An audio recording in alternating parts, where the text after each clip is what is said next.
Bauwerke im Sternbild des Drachen.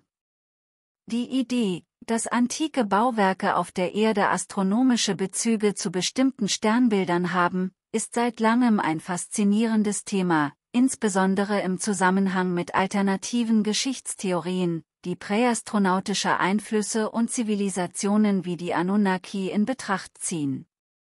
Diese Hypothesen suggerieren, dass außerirdische Wesen, die in antiken Kulturen als Götter verehrt wurden, ihre Spuren hinterließen, indem sie architektonische Meisterwerke in Übereinstimmung mit bestimmten Sternbildern entwarfen, darunter das Sternbild Draco. Die Anunnaki, eine Gruppe von Göttern aus der sumerischen Mythologie, wurden oft mit Himmels- und Erdkräften in Verbindung gebracht. Laut präastronautischen Theorien könnten die Anunnaki in die Entwicklung der menschlichen Zivilisation eingegriffen haben, indem sie Wissen über Astronomie, Mathematik und Baukunst vermittelten.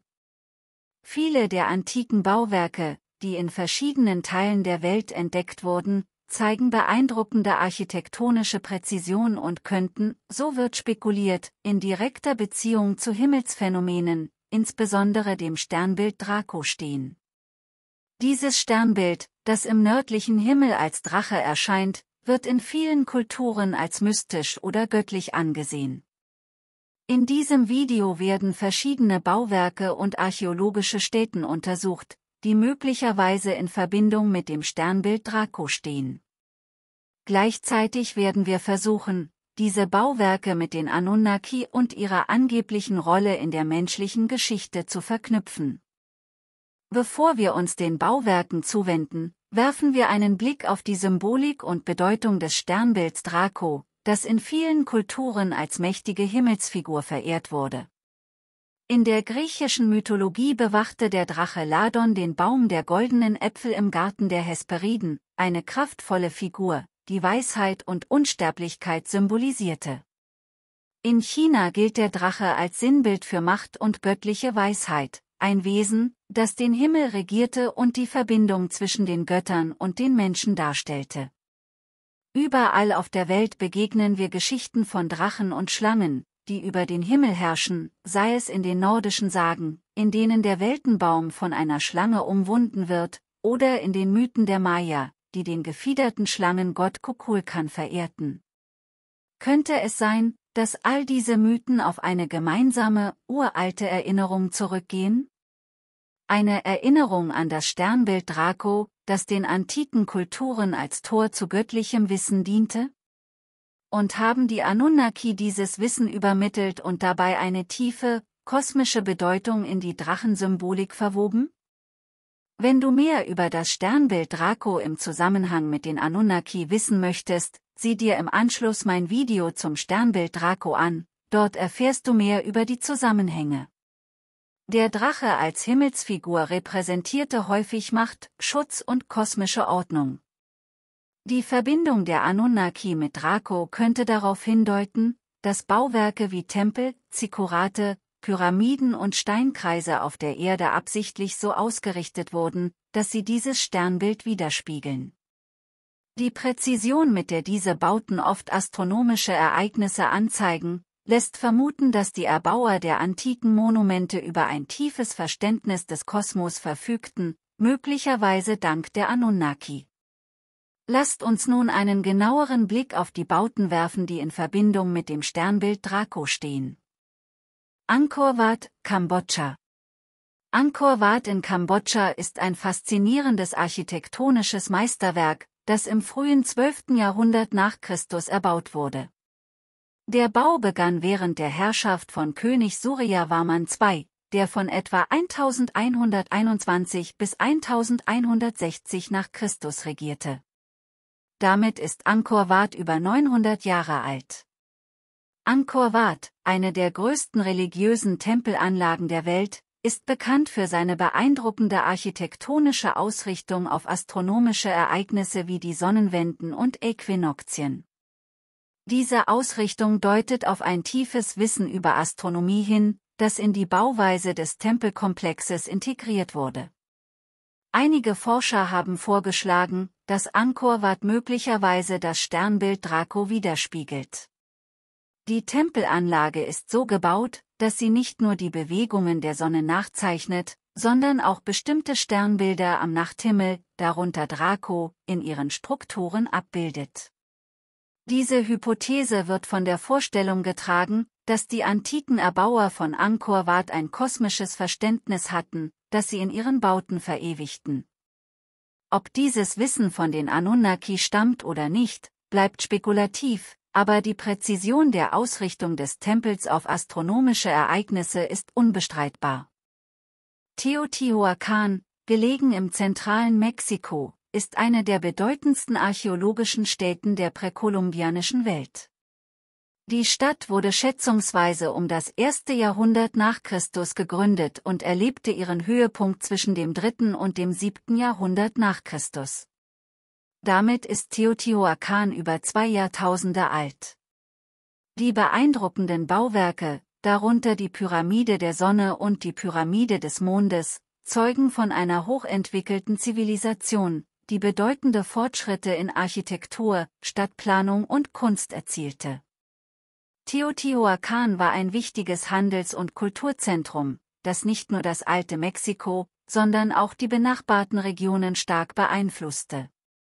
Die Stadt der Götter war eine der größten und einflussreichsten Städte des alten Mexiko. Ihre Pyramiden und Monumente zeigen komplexe architektonische Ausrichtungen, die auf astronomische Bezüge hinweisen. Die Sonnen- und Mondpyramide sowie der Tempel des Quetzalcoatl könnten in Beziehung zu bestimmten Sternbildern wie Draco stehen. In der Präastronautik-Theorie wird oft vermutet, dass Zivilisationen wie die von Teotihuacan von den Anunnaki beeinflusst wurden, die ihnen das Wissen über Astronomie und Architektur vermittelten. Die Anordnung der Pyramiden und ihre astronomische Ausrichtung könnte daher auf die überlieferte Weisheit der Anunnaki hinweisen. Die Sonnenpyramide in Teotihuacan weist ungewöhnliche magnetische Eigenschaften auf. Einige Forscher haben vermutet, dass die Bauweise und das verwendete Material der Pyramide das Erdmagnetfeld beeinflussen könnten, was wiederum eine energetische Resonanz im Inneren des Bauwerks erzeugt. Diese Eigenschaften werden oft mit den spirituellen Praktiken der mesoamerikanischen Kulturen in Verbindung gebracht. Karnak, Frankreich. Die Menhire von Karnak in Frankreich sind ein beeindruckendes archäologisches Ensemble, das auf etwa 5000 bis 4000 vor Christus datiert wird. Damit gehören sie zu den ältesten Monumenten der Megalithkultur in Europa. Die Megalithen bestehen aus Tausenden von Steinen, die in Reihen und Kreisen über Kilometer hinweg angeordnet sind. Einige Theorien behaupten, dass diese Ausrichtung mit bestimmten Sternbildern zusammenhängen könnte, darunter auch Draco. Die genaue Bedeutung und Funktion der Megalithen von Karnak ist bis heute unklar, aber es gibt Spekulationen, dass sie als eine Art prähistorisches Observatorium dienten, das die Bewegungen von Sternbildern am Nachthimmel, darunter Draco, verfolgte. Die Vorstellung, dass die antiken Erbauer von Karnak kosmische Zusammenhänge in ihre Bauwerke integriert haben, könnte auch auf eine Verbindung zu den Anunnaki hinweisen, die den Menschen möglicherweise das Wissen über den Kosmos vermittelt haben. Die über 3000 Megalithen zeigen magnetische Anomalien, die Forscher seit Jahren beschäftigen. Einige der Steine haben Stellen mit erhöhter Magnetisierung, was darauf hinweist, dass bestimmte Mineralien im Gestein mit dem Erdmagnetfeld interagieren. Es wird vermutet, dass die Auswahl und Platzierung der Steine durch das Wissen über ihre magnetischen Eigenschaften beeinflusst wurde, möglicherweise um Energiefelder zu erzeugen oder als spirituelle oder astronomische Marker zu fungieren. Stonehenge, England. Stonehenge ist eines der bekanntesten prähistorischen Monumente der Welt. Die Bauarbeiten begannen schätzungsweise um 2500 vor Christus, und die meiste aktive Bauzeit dauerte bis etwa 1050 vor Christus. Damit ist es über 4000 Jahre alt. Stonehenge wird oft mit der Beobachtung von Sonnenwenden und anderen astronomischen Ereignissen in Verbindung gebracht. Während es in der traditionellen Forschung hauptsächlich mit der Sonnenbeobachtung in Zusammenhang gebracht wird, gibt es alternative Theorien, die eine Verbindung zu Draco vorschlagen. Einige Forscher spekulieren, dass die Steinausrichtungen von Stonehenge eine breitere Himmelskarte darstellen könnten, die auch das Sternbild Draco umfasst. Diese Theorie wird von der Vorstellung getragen, dass die Erbauer ein tieferes Verständnis des Kosmos hatten und möglicherweise von den Anunnaki beeinflusst wurden. Auch Stonehenge weist an bestimmten Steinen magnetische Anomalien auf. Forscher haben festgestellt, dass einige der Steine eine höhere Magnetisierung aufweisen als andere, was auf ihre mineralische Zusammensetzung zurückzuführen ist. Die genaue Bedeutung dieser Magnetfelder ist noch unklar, doch einige Theorien deuten darauf hin, dass die magnetische Resonanz eine besondere spirituelle oder energetische Funktion erfüllte. Der Zikkurat von Ur, Irak. Der Zikkurat von Ur, eine der beeindruckendsten architektonischen Strukturen der altorientalischen Kultur, befindet sich im heutigen Irak und wurde schätzungsweise um 2500 v. Chr. erbaut. Damit ist er über 4000 Jahre alt. Die Struktur war Teil der antiken Stadt Ur, die ein wichtiges Zentrum der sumerischen Zivilisation war. Der Zikkurat diente als Tempelkomplex, der dem Mondgott Nanna geweiht war und symbolisierte die Verbindung zwischen Himmel und Erde. Es gibt Theorien, die nahelegen, dass die Zikkurate von Ur astronomische Bezüge haben könnten, die auch den nördlichen Himmel, einschließlich Draco, berücksichtigen. In der sumerischen Mythologie, die die Anunnaki verehrt, spielten astronomische Phänomene eine wichtige Rolle. Es ist daher möglich, dass der Zikkurat von Ur und andere mesopotamische Bauwerke absichtlich so ausgerichtet wurden, dass sie diese Himmelskonstellationen widerspiegeln. Die kosmische Ausrichtung der Bauwerke, Zufall oder Absicht. Ein entscheidender Punkt bei den antiken Bauwerken, die wir heute bewundern, ist ihre präzise Ausrichtung auf astronomische Phänomene. Doch wie genau haben die antiken Baumeister es geschafft, ihre Monumente mit den Sternen in Einklang zu bringen? Diese Frage wirft faszinierende Möglichkeiten auf. Beispielsweise wurden Bauwerke wie Angkor Wat oder die Pyramiden von Gizeh so ausgerichtet, dass sie nicht nur Himmelskonstellationen, sondern auch jährliche Ereignisse wie die Sonnenwenden anzeigen. Doch war dies Zufall? Oder hatten die antiken Kulturen tiefere Einblicke in den Kosmos, die sie nutzten, um diese präzisen Bauwerke zu errichten? Einige Theorien schlagen vor, dass sie über ausgeklügelte astronomische Instrumente verfügten, die uns heute unbekannt sind.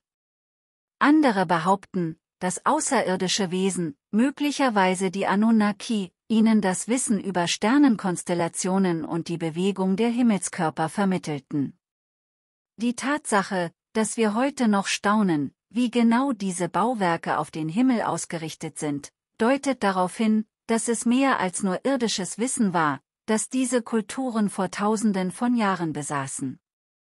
Eine der größten ungelösten Fragen bei vielen dieser antiken Bauwerke ist, wie die Menschen dieser Zeit die enormen Steine bewegt und zu solch präzisen Strukturen zusammengefügt haben.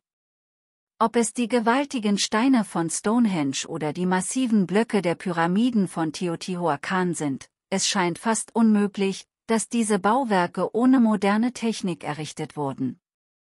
Einige Theorien sprechen von verlorenen Technologien, die den antiken Zivilisationen zur Verfügung standen.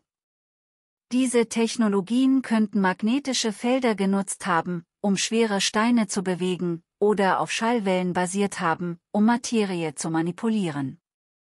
Einige alternative Forscher glauben, dass die Spuren dieser fortschrittlichen Technologien in den Überlieferungen und Mythen dieser Kulturen verborgen sind, und dass die Anunnaki die geheimen Lehrmeister dieser Baukunst waren.